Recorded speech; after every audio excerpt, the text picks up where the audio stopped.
Hello मेरे प्यारे बच्चों, कैसे हैं आप सभी। आशा करता हूँ सभी फिट होंगे। प्यारे बच्चों, आज की वीडियो में हम लोग फॉर्मेटिव असेसमेंट 3 का, या कह लो इसे तुम PT3 FA3 जो कहना चाहो कर सकते हो, इस एग्जाम के SST का हम लोग क्वेश्चन पेपर डिस्कस करने वाले हैं क्लास 9th के लेटेस्ट एडिशन में, यानी कि लेटेस्ट सिलेबस के अकॉर्डिंग है ये question paper.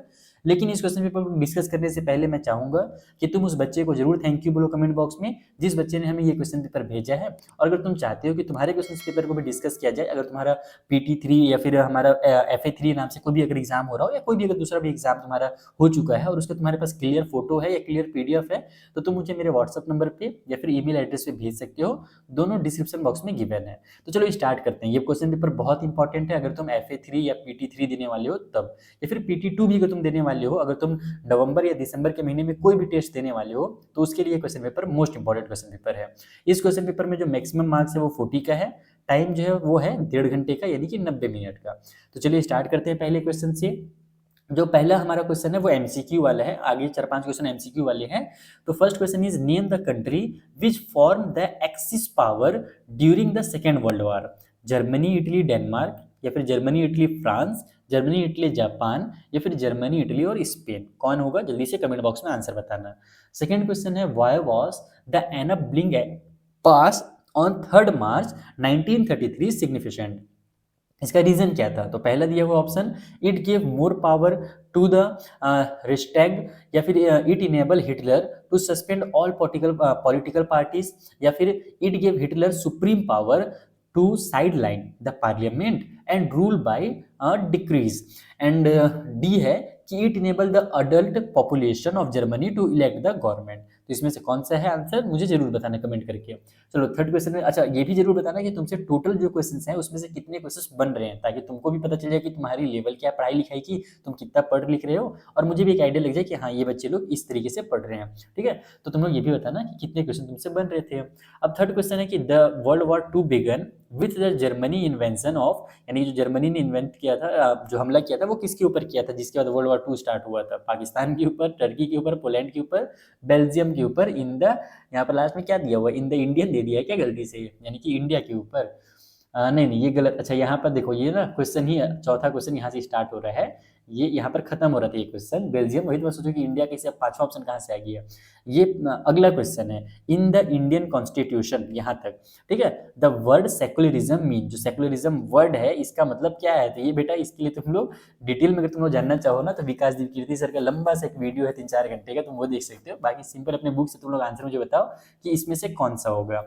The government having secular power, all citizen have right to vote, all citizen have right to equality, या फिर all citizen having complete freedom to follow any religion. तो secularism का मतलब क्या है हमारे कॉन्स्टिट्यूशन में, ये तुमको बताना है यहाँ पर।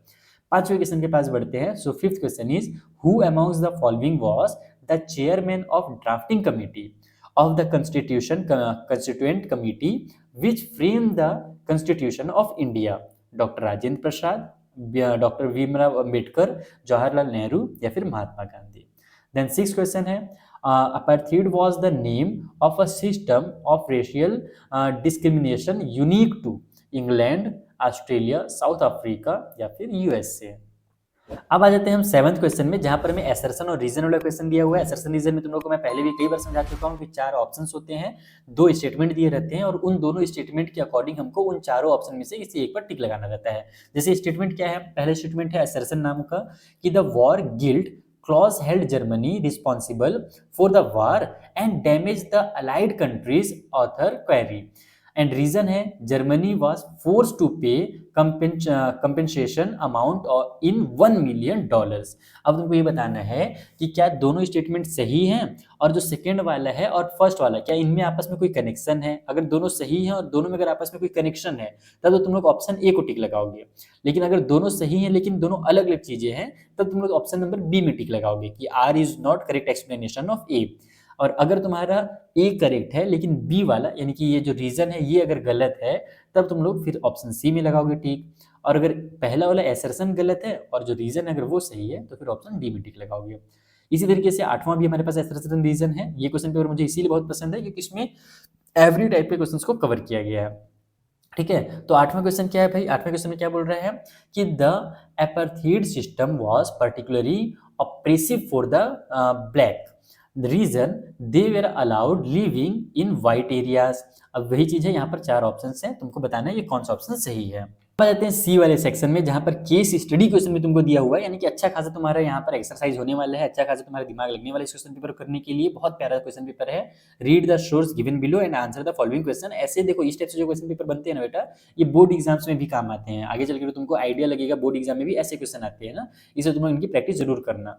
तो क्वेश्चन क्या है, as far back as in 1928 Motilal Nehru and 8 other Congress leader, क्या है यहाँ पर, ड्राफ्टेड एट, ये क्या लिखा है मेरे को थोड़ा सा यहाँ पर मिसिंग दिख रहा है, तुम लोग मुझे बताना कि यहाँ पर क्या होना चाहिए। A constitution for India in 1931, the resolution at the Karachi session of the Indian national Congress. फिर वही चीज है यहाँ पर, स्टेप से एकदम मिट गया है ना, कि समझ ही नहीं आ रहा है कि क्या लिखा हुआ है उसको।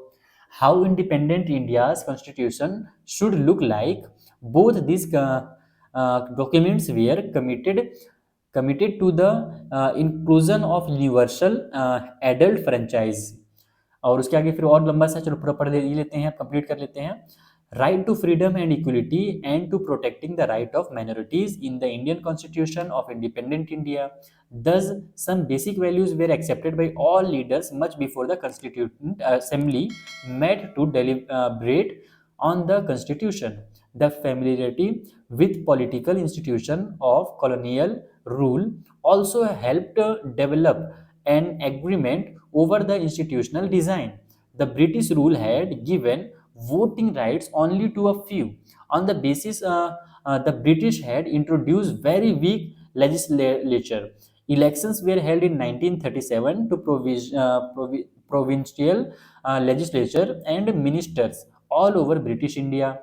These were not fully democratic governments, but the experience gained by the Indians in the working of legislative institutions proved to be very useful for the country in setting up its own institutions and working in them. That is why the Indian Constitution adopted many institutional details and procedure from colonial law like Government of India Act 1935। अब तुम्हारे पास तीन question है, तीनों में से पूरा का answer करना है। पहला क्वेश्चन है कि when did Motilal Nehru draft the Indian constitution, बहुत आसान क्वेश्चन है, ऊपर भी तुमको आंसर मिल जाएगा। फिर अगला है what did the Karachi session of Indian national Congress well on. फिर थर्ड है कि when were the elections held to provincial legislature and ministers all over British India। तो ये तीन क्वेश्चन के आंसर तुमको करने हैं, बहुत आसान आसान क्वेश्चन दिए हुए हैं। फिर अगला भी जो क्वेश्चन है वो भी तुम्हारा केस स्टडी है, तो टोटल हमारे पास 10 क्वेश्चन यहाँ पर कंप्लीट हो जाएंगे ना, तगड़े तगड़े क्वेश्चन। तो जो केस स्टडी है, चलो इसको भी पढ़ लेते हैं। In May 1945, Germany surrendered to the Allies, anticipating what was coming. Hitler, his propaganda ministers, Goebbels, and his entire family committed suicide collectively in the Berlin bunker in April.